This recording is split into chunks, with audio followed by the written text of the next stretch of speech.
You finally get home, you drop your bag beside the door, loosen your tie, and sink into the couch. Your body is home, but your energy never made it back with you. You promised yourself you would read that book, start that business, learn that new skill, maybe even spend more time with your family. But instead, you sit there, staring at your phone, because your mind has nothing left to give. This is the part nobody warns you about. A salary doesn't only buy your time between 9 and 5, it quietly follows you home. Your employer doesn't own your evenings, but exhaustion does. And exhaustion is one of the most expensive things you'll ever pay for. You look at the clock, it's 8:43 p.m. You tell yourself you still have time. But you have to wake up in less than 10 hours. So you make a deal with yourself. Just 5 minutes on your phone, 5 minutes becomes 20. 20 becomes an hour, and suddenly, it's 11:47 p.m. You put the phone down, you promise yourself tomorrow will be different. Tomorrow, you'll wake up earlier. Tomorrow, you'll work out. Tomorrow, you'll finally start that thing you've been thinking about. But tomorrow arrives, and the alarm rings, you press snooze, just once. Then again, and suddenly, you're rushing to work, already tired before the day has even started. This is how the trap becomes invisible. Nobody forces you to stay on the couch. Nobody chains you to your phone. Nobody physically stops you from building the life you want. You are technically free. You can quit. You can start a business. You can learn a skill. You can change your life. But you are also exhausted, and exhaustion makes freedom feel expensive, because every time you think about changing your life, you calculate what you might lose.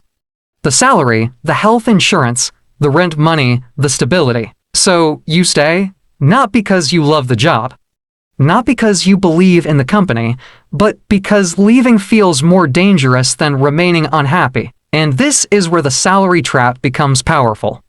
It doesn't have to lock the door, it only has to make the outside look frightening. Your paycheck arrives every month. It pays your bills, it keeps the lights on.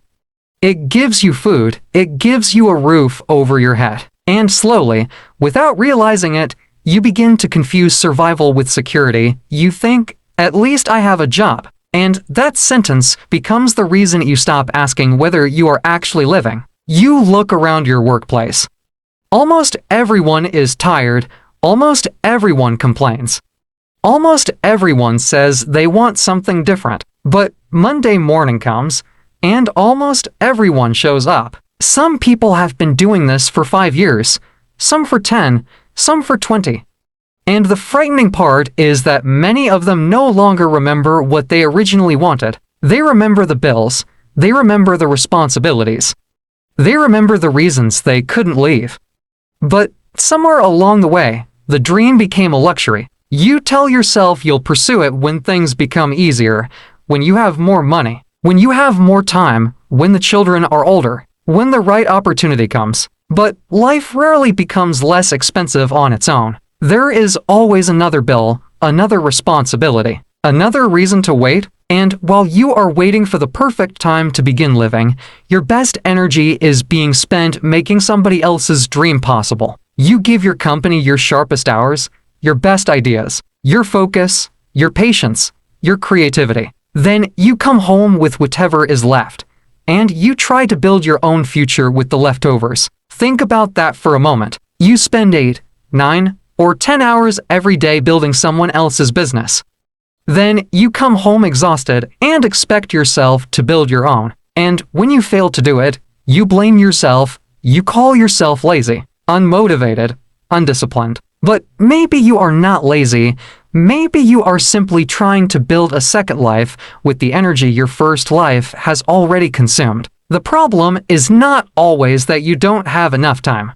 Sometimes, the problem is that your job takes the part of the day when you have the most energy. By the time you are finally free, your body is asking for rest, your mind is asking for silence, and your dreams are asking for work. So you choose rest, not because your dreams don't matter, but because you are human. Then another week begins. Monday, Tuesday, Wednesday, Thursday, Friday. You survive the week, you finally reach the weekend. For a few hours, you feel like yourself again. You sleep longer. You relax. You see your family. You remember that you are more than your job. Then Sunday evening arrives, and the feeling changes. You start thinking about Monday, the alarm, the traffic, the emails, the same desk, the same routine. The weekend was supposed to give you freedom. Instead, it becomes recovery time. You are not using the weekend to build the life you want. You are using it to recover from the life you have. And then Monday comes again. The cycle continues. Wake up, commute, work, get paid, pay bills, get tired, sleep or repeat. The salary arrives just often enough to keep you going, but not always enough to set you free. And that is the part nobody tells you. The salary is not always the reward for your time. Sometimes, it is the price that keeps you from asking what your time is really worth. Because your time is the one thing you can never earn back. Money can return, a job can be replaced, a business can fail and be rebuilt. But yesterday is gone forever. Every morning you spend at work is a morning you will never get back. Every evening you spend too exhausted to live is an evening that disappears permanently. And one day, you may look back and realize something terrifying. You were not waiting for life to begin. You were already living it. The question is not whether you work hard. The question is whether the life you are working so hard to afford is actually the life you want. Because a salary can pay your bills. It can give you comfort. It can give you stability. But if it takes all of your time, all of your energy, and all of your best years, what exactly are you being paid for? And then, one Friday evening, after another long week, you receive your salary. You look at the notification on your phone. For a moment, you feel relieved. Then you open your banking app.